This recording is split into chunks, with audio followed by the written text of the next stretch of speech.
last season and stuff, and our record wasn't that bad, and at the Emirates anyway. But this season, absolutely superb, unbeaten in the Premier League at the Emirates. And you've got to think about the teams that we've beaten at the Emirates as well. The likes of Liverpool and Spurs, etc. So I'm looking at that and I'm thinking, yes, what Mikel Arteta has done is just absolutely massive. We've got a long way to go, don't get me wrong. We've still got a lot to prove this season. We've still got to be able to, show that we can withstand what we're doing and, really challenge for that Premier League title. DT here. We're taking a look at some really interesting takes he has on Arsenal. First of all, hit the like and the share button. Make sure you're subscribing to the Football Terrace this morning. But Arsenal sit top of the league. And we're now going to move into a period of the World Cup where there's going to be lots of gaps. We've got the round of 16 starting today, but then there's going to be lots of gaps. And Premier League Premier League football is going to become front and center again. And my question to you all this morning is, it's a question that DT has posed, and it's an interesting one. Do some Arsenal fans deserve the successes that Arteta is potentially about to bring? That's my question for you today. I want your thoughts and I want your feelings on that. We're going to hear a bit more later, hear what it is that he says. Stay with us on that. I want your comments below. I also want to give a big shout out to our title sponsors again today, the HICH App, the best social media polling application on the planet. Polls and quizzes galore, where when you take part, you earn coins within their app. Those coins can be turned into real money and put into your bank account via PayPal. So you get paid by the app to do their quizzes and vote on the posts that people are making. It's pretty simplistic. Get it downloaded now. Link in the description, or scan that QR code on the screen this side. That QR code on the screen now. But as I said before, it is a fantastic app. And we've got a really great feature that's been there for the whole World Cup. And I'm now using it for the round of 16 onwards, right up until that final, is their predictor. So they have a World Cup predictor inside the app. And as you can see here, I told you last night, I'm predicting the USA to beat the Netherlands in the round of 16 today.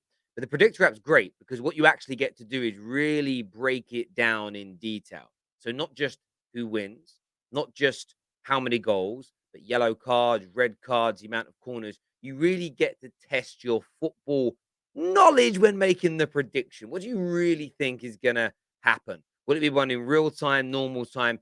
And of course, if you win, the prize pool's massive, lots of coins to be won. And as I've already mentioned, those coins can be turned into real money. This isn't anything. There's no gambling. You're not risking any money. It's as simple and as straightforward as that. So I am predicting the Netherlands to get knocked out by the USA today. I want to get your take on that. I want to know what you think and what you feel in relation to this. You can see the app just up on the screen there as well. On top of that, what they also have in this application is a quiz. Now, the quiz is very, very interesting indeed because they have different levels on this quiz. Some are easy, some are moderate. The one I just took, as you can see here, is difficult. This is guessing essentially what the club badges are. Some will be easy. Well, all questions are easy when you know them, but they're not easy if you lack the understanding. I didn't do too bad in this quiz. I ended up around 70%. There were some badges that I had no idea who they were or what they were doing. But make sure you download HICH now, scan the QR code on the screen, or click on the link in the description below. It's a fantastic app, and we've got a big announcement coming with them very, very soon. See you in a bit. But there's some fans that are still not happy. There's still some fans that are still moaning. It seems like some fans are just waiting for a defeat, waiting for a moment, waiting for something to happen so they can go, I told you so. Mikel Arteta's not good enough. Mikel Arteta this, Mikel Arteta that. Behave yourself, man. Are you not seeing what this guy is doing? I want to ask you a question, though. Who do you think DT is talking about? Who do you think DT is talking about right now when he says that? And why? Do you believe it's true, first of all? Do you believe there are some Arsenal fans who are just waiting for something to go wrong, that are just waiting for there to be a problem? What do you think?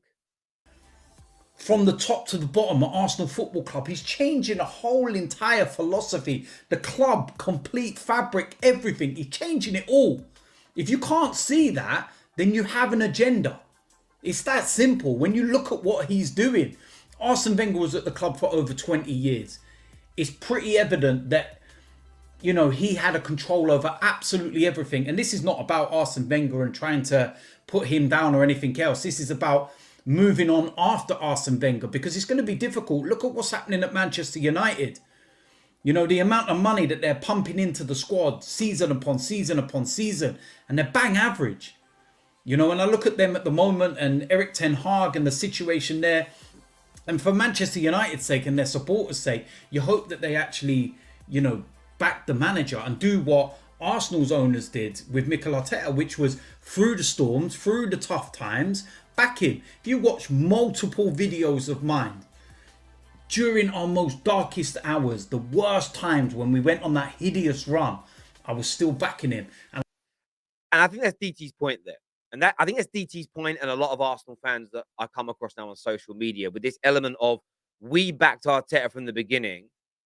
Therefore, fans with agendas, fans that are still not backing him, fans that are maybe waiting for him to slip up, do they deserve to join in with the celebration?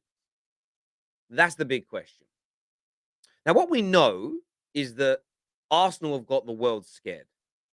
The world of football, and I'm talking the fan bases here, the club's not particularly. The fan bases are scared. One, Arsenal were a punching bag for years.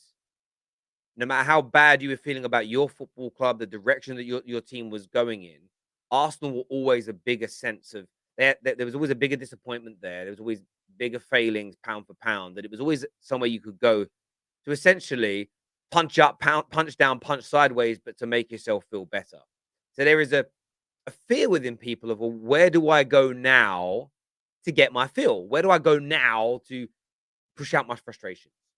There are also people, of course, who benefited from Arteta being poor. And I know a lot of people accuse Lee Gunner of this, and I don't necessarily think it's true. His channel is still thriving. Don't let the World Cup numbers fool you. Everybody's channels are getting less views on club-specific content during the World Cup. But there are lots of people who were made famous through hating on Wenger, hating on Emery, and then hating on Mikel Arteta, and that's gone. So they do have an agenda, because I think some people are worried that their stock, whether they're big TikTokers, whether they're big on Twitter, whether they're a YouTuber, I think there's an element of, damn, I could lose my audience if this continues to get better and better and better, because people only watch me when I'm angry. You've got that. And then, of course, there is the element of, damn, Arsenal might start winning again and being better than my team. So there's a lot of fear. There's a lot of people that are scared of Arsenal. And people don't like the way me using the word scared, because the word scared implies little kid hiding under the mat, hiding under his bed, shaking under, under his duvet, waiting for daddy to come in and make him feel better. And I don't mean that level of scared, but there's just a fear. Arsenal are really back. But does DT have a point? Do certain Arsenal fans deserve to celebrate and join in? I suppose my answer is yes. The people with agendas, they have agendas, they have agendas, they have agendas. And the reason, what I would say back to DT is this, and a big part of what we do on the Terrace is discuss what fans are saying, and I'm going to address this. There are some Arsenal fans that may say that DT doesn't deserve to enjoy this success because of the way he maybe treated previous managers. You've shone a negative light on the club. You've had agendas. Therefore, you don't deserve it either. Now, I would argue that. I think every Arsenal fan deserves to enjoy this success. There is no doubt about it. They all deserve it. They're all entitled to celebrate it. Everyone's just got a difference of opinion. The one thing where I understand where he's coming from is when it comes to, I want to make sure I say this in the right way. When it comes down to people having agendas, but what you will see with the agendas is that one by one they will change. One by one they will go into a new camp. Some will address it and say sorry. Some will just slowly, very slowly, like every video they do, there'll be more and more compliments and happiness and celebrations, into a point where you may even forget that they were once upon a time Arteta out. Our very own Egal on the Football Terrace did exactly that. That was his approach. That was his approach. So I think that they are entitled. They will celebrate. They will, you know, they will say this is what we're part of. But I understand where DT's coming from. There is an element of how dare you join in now when you didn't go through the hard times? And I often feel that way about the Glazers. You know, I'm someone that was at many of the early protests. I'm someone that, you know, was living in Manchester at the time they took over and was, you know, was at different events and, you know, kind of marches and, you know, did everything I could back then to support it. Been very vocal against them since. Sacrificed my season tickets, sacrificed giving the club money and merchandise, which I believe to be true protesting. Marching and holding a banner and moaning and tweeting is great. That's an element of protest. But actually doing something tangible, sacrificing something you love, I did all those things. And then in the very small recent times, people that told me that the Glazers weren't really a problem and that it was Moyes and that it was LVG and Jose and Ollie have all now jumped on the bandwagon because it's become popular and fashionable, especially since we found out they're selling. It is annoying when you see people do that. There's an element of how dare you get notoriety for it when myself and Stephen Howson and Nordin and many others that have been, from a social media point of view, on this since day one, are now being pushed to the side. So I get that there is an element of personal frustration, but that is just the way the cookie crumbles. What we know is this, though: Arsenal Football Club are dangerous. Arsenal Football Club are getting back to their best. And DT was right, absolutely right. It's because they built a foundation. It's not even about backing the manager. It's about backing the process behind the scenes. Now, people hate that because it sounds like a buzzword, but it's the truth. Arsenal have built a structure that will live beyond Arteta as long as they don't knock it down, as long as they don't bring in someone completely different to how he operates. He has set how the club should operate and work, and you just keep adding to that every single year now as a football club. It's actually quite simple. It's quite simple. It's how all great businesses, great schools, great families, great anything are run. Solid foundations. If there isn't a solid foundation, it will always crumble and fall apart. Listen, people, I want your thoughts and I want your feelings on this. Make sure the HICH app is downloaded as well. I want your predictions for the USA versus the Netherlands.